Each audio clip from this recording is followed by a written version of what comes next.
Pourquoi perdons-nous la guerre du climat? L'urgence climatique est dramatique et nous savons que ce sont nos enfants qui sont les victimes.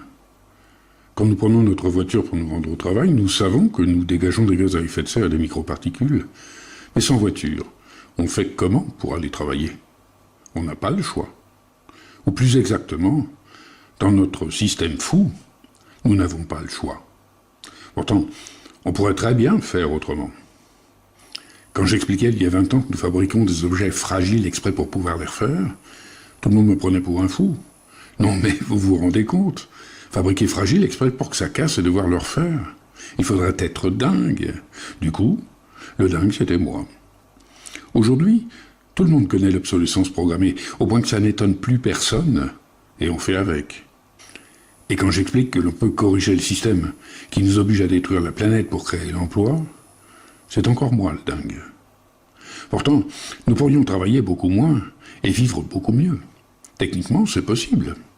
Les premiers lave-linges duraient 40 ans. Mon micro-ondes, 34 ans. Il ira bien jusque 40. Aujourd'hui, nous en fabriquons qui durent 5 ans. Faites le compte. 5 fois 8, 40. Il faut en fabriquer 8 là où un seul suffisait. Nous polluons 8 fois plus, nous travaillons 8 fois plus, pour un confort rigoureusement identique. Nous détruisons la planète pour pouvoir nous esquinter au travail. C'est ça l'objectif. Travailler 8 fois plus pour créer l'emploi, sans aucun progrès social. Il faudrait réduire notre impact environnemental et nous provoquons des embouteillages pour aller produire des objets conçus pour casser, ou dont nous pourrions nous passer, tel l'iPad pliable, qu'il faut absolument posséder pour être au top.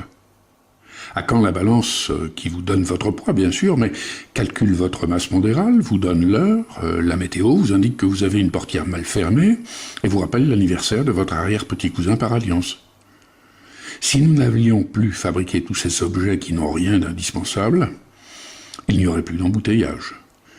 Et vous voulez vaincre le réchauffement climatique sans mettre fin à l'obsolescence programmée? Et le plus monstrueux, ça n'est pas l'obsolescence programmée. C'est beaucoup plus grave que ça. Vous allez me comprendre.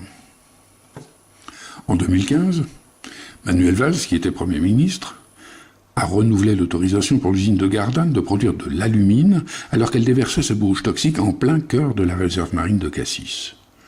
Valls était-il fou? Il voulait polluer la planète? Pas du tout. Vous pensez que les lobbies ont fait pression pour défendre leurs profits? Absolument pas.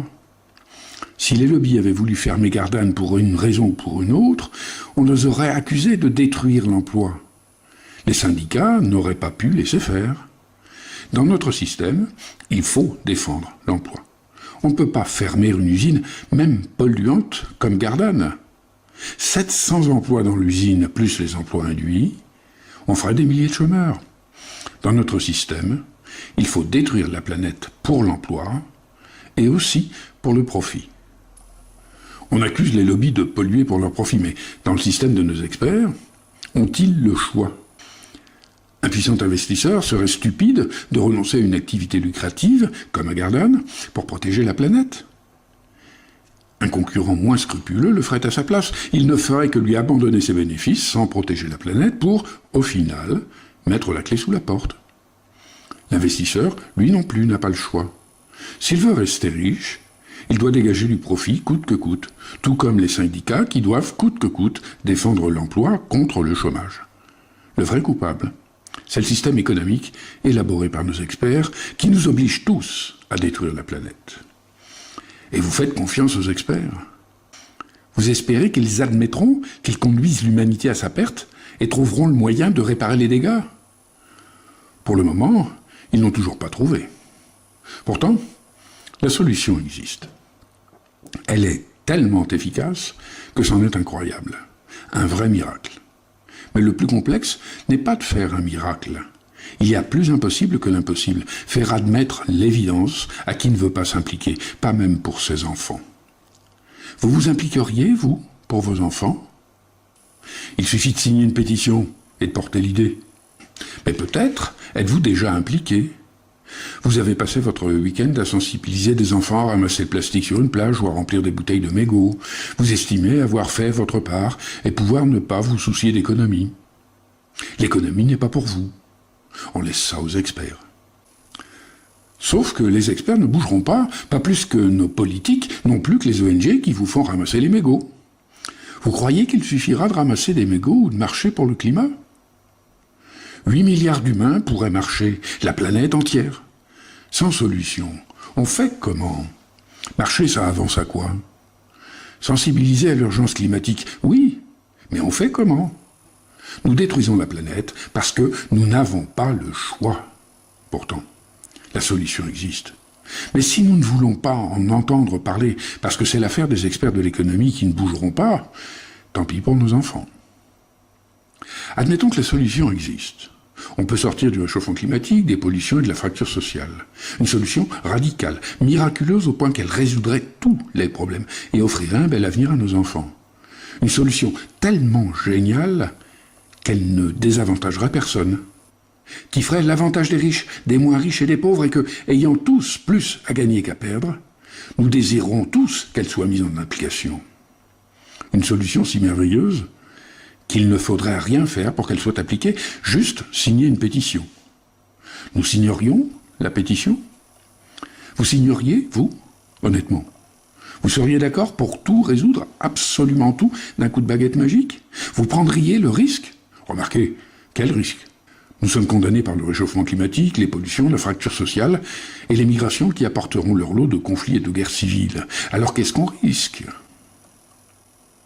Oui, mais de là à tout changer, bien sûr, en continuant comme nous le faisons, l'avenir sera atroce, horrible, abominable. Mais quand même, tout changer en mieux, ce sera mieux, forcément. Impossible de faire pire. Honnêtement, vous seriez d'accord, vous, si c'était possible, s'il était démontré qu'il est possible de tout changer pour un monde plus serein, plus respirable, plus agréable, et construire un avenir d'espoir, de bonheur et de partage. Vous signeriez la pétition, vous ? Pas si sûr. Eh oui, admettez-le, pas si sûr.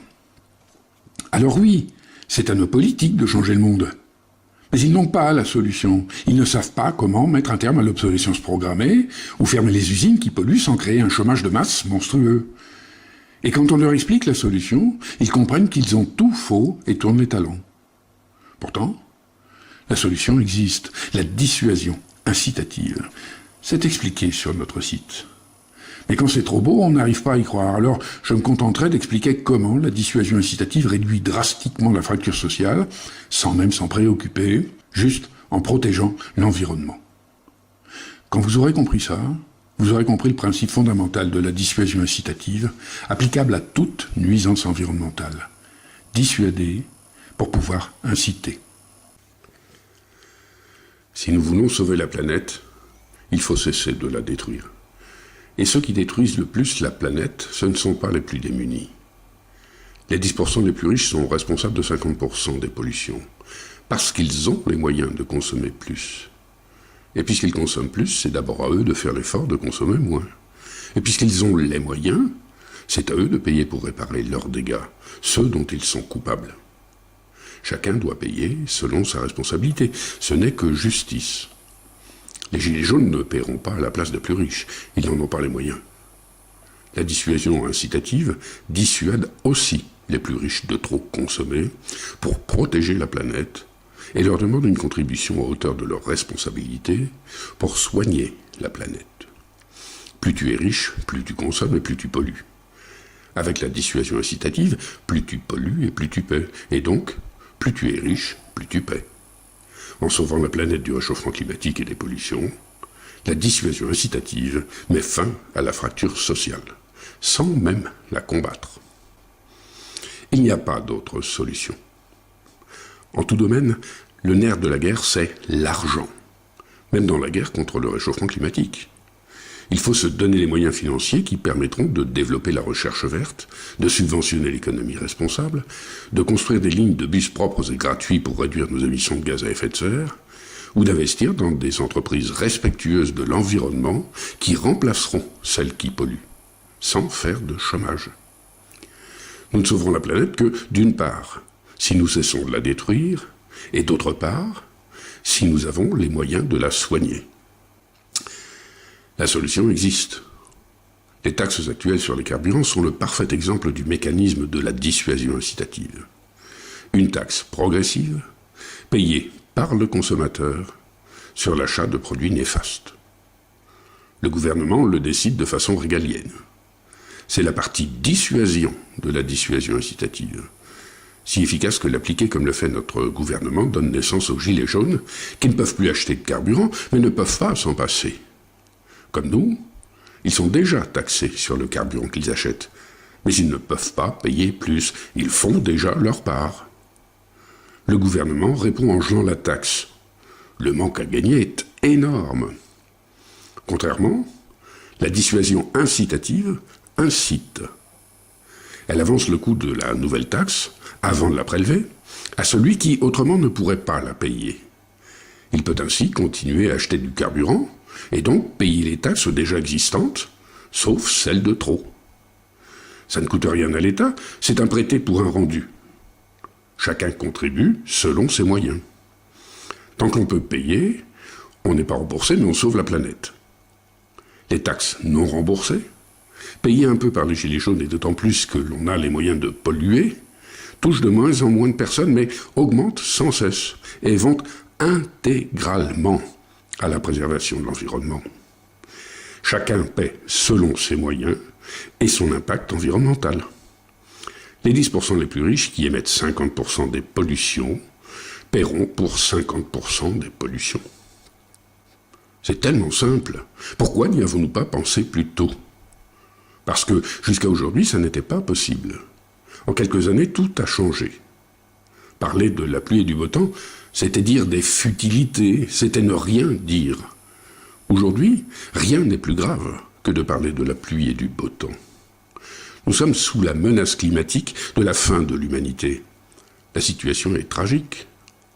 Or, on ne saute pas par la fenêtre d'un immeuble quand l'escalier est en feu, mais quand le feu est dans la pièce. Aujourd'hui, la planète brûle. Et comme nous n'avons plus le choix, les plus fortunés accepteront de faire leur part. Notre meilleur allié, c'est notre pire ennemi, le réchauffement climatique et la menace de fin de l'humanité. Le système actuel nous oblige tous à polluer, sans demander l'avis de personne. La dissuasion incitative oblige le système à sauver la planète pour sauver nos enfants. Elle le corrige sans réforme systémique. C'est ça ou périr, même pour les puissants. Ils sont les seuls à pouvoir financer la lutte contre le réchauffement climatique pour sauver leurs enfants. Avec les rentrées financières payées par les plus riches parce qu'ils polluent, nous créerons des emplois en pagaille dans la recherche verte, la production d'énergie propre et une multitude d'activités protectrices de l'environnement.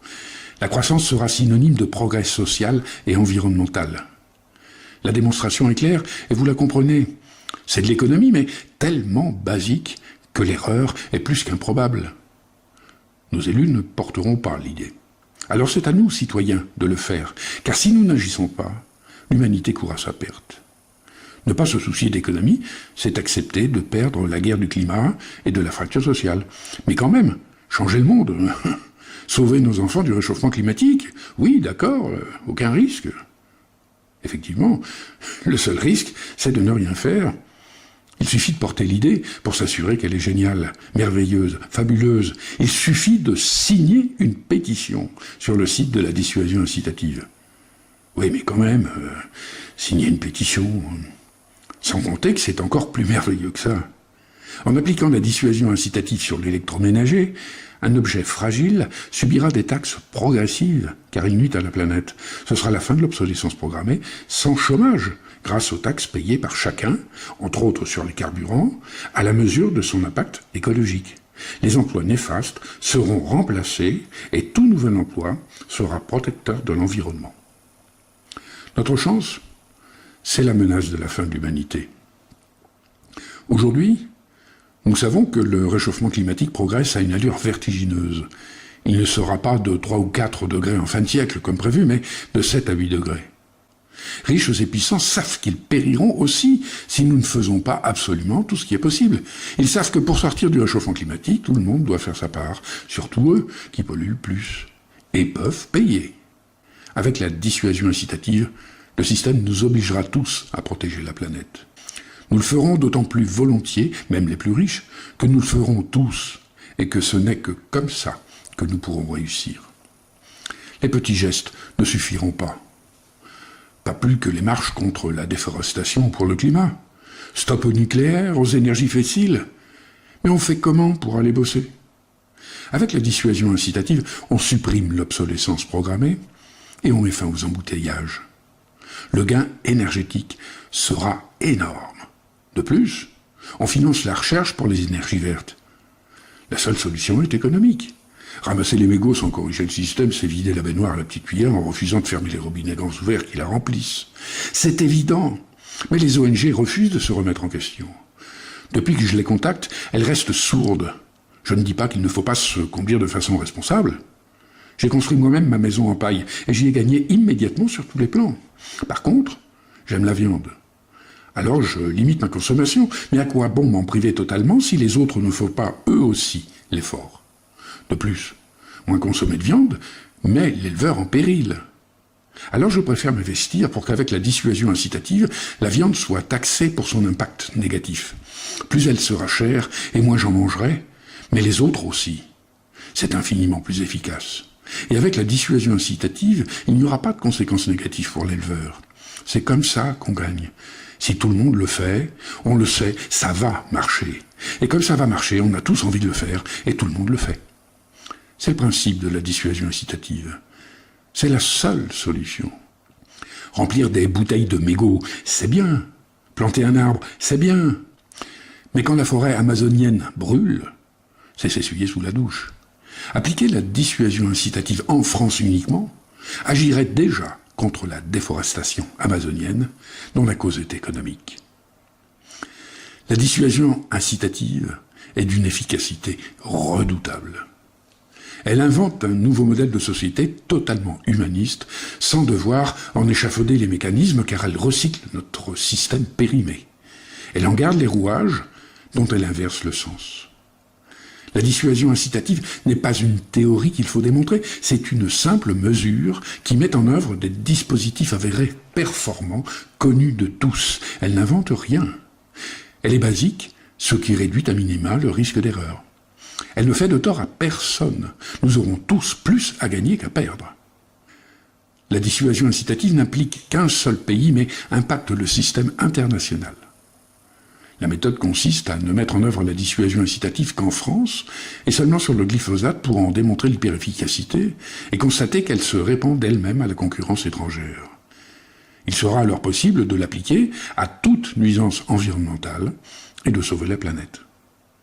La dissuasion incitative n'est que l'outil de la transition de notre système fou, exclusivement monétariste, pour, sans réforme systémique, l'orienter positivement. Avec la dissuasion incitative, la compétitivité change de camp. Rien de négatif ne pourra plus être rentable. Construire un bel avenir pour nos enfants, c'est possible. La solution existe. Mais nos élites ne décideront pas spontanément de se remettre en question. C'est à nous de les y aider. Ensuite, ce sera aux politiques et aux économistes d'agir. Ils commenceront tous par objecter et voudront en déceler les failles et les faiblesses. Et s'ils n'en trouvent pas, que la dissuasion incitative s'avère être la meilleure des solutions, eux aussi voudront sauver leurs enfants. C'est l'unique moyen car, quand j'explique la solution à des politiques ou des économistes, ils comprennent. Mais ils comprennent surtout qu'ils obéissent à un système stupide et qu'ils sont eux-mêmes stupides. Et ils tournent les talons. De même pour les ONG, qui marchent pour le climat ou donnent une seconde vie aux objets de l'obsolescence programmée conçus pour casser.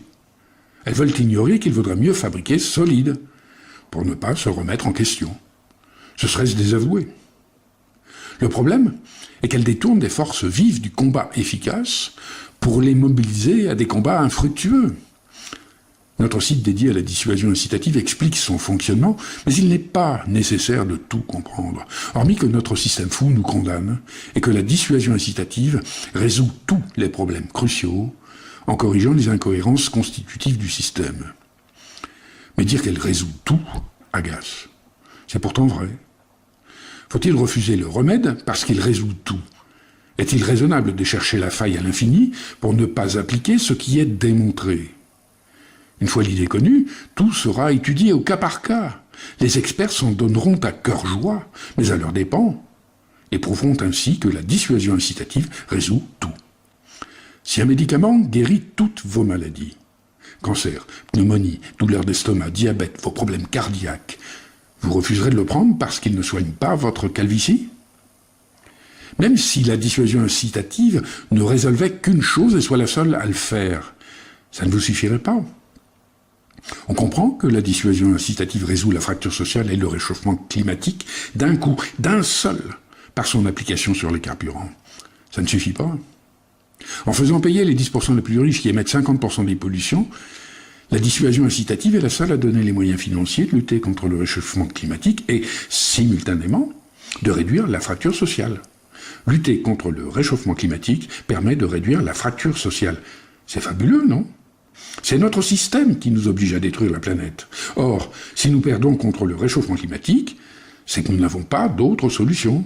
Seule la dissuasion incitative donne la méthode qui corrigera le système. Mais elle est encore ignorée. Il faut faire savoir qu'elle existe, en parler, et signer notre pétition pour la faire connaître. Le seul risque est de réussir. En s'attaquant à la cause, la dissuasion incitative réduit nos pollutions, nos émissions de gaz à effet de serre, l'obsolescence programmée, la fracture sociale, la dette. Elle supprime les paradis fiscaux. Elle dissocie le revenu du travail et bien plus encore. Nul besoin d'y croire, c'est expliqué sur notre site. Mais l'économiste ne va pas se battre pour une idée qui prouve que les théories qui sont les siennes sont stupides et conduisent l'humanité à sa perte, pas plus que nos représentants politiques. Nous tenons nos élus pour responsables parce qu'ils décident.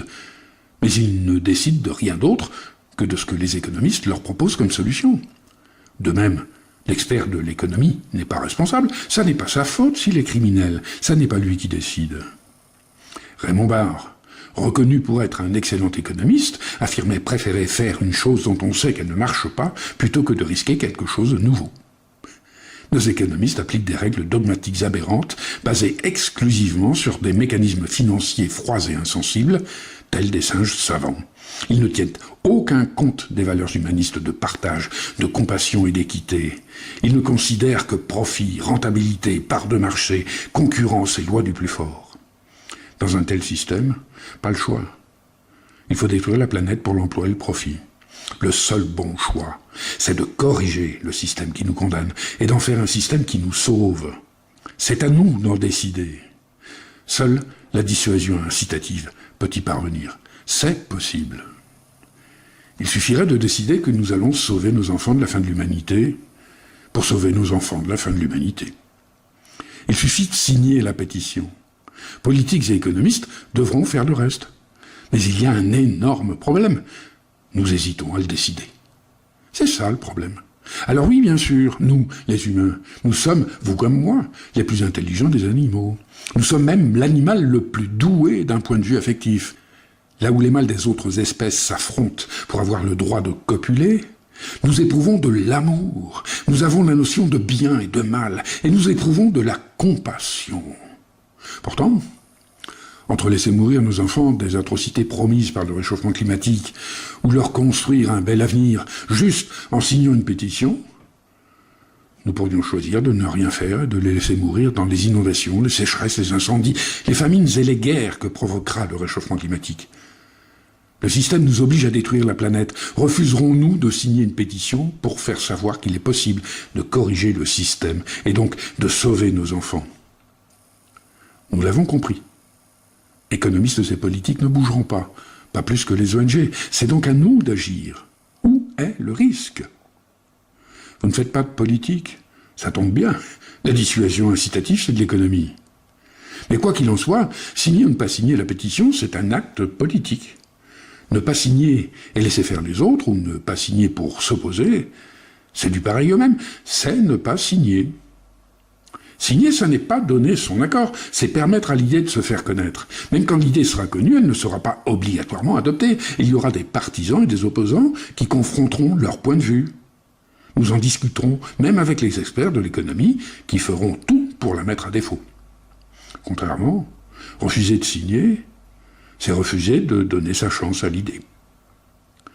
Le monde est dangereux à vivre, non pas tant à cause de ceux qui font le mal, mais à cause de ceux qui regardent et laissent faire. Albert Einstein. Vous contenterez-vous de regarder et laisser faire? Signer pour changer le monde qui nous condamne, c'est trop demander. Le seul risque, c'est de réussir. À vous de voir.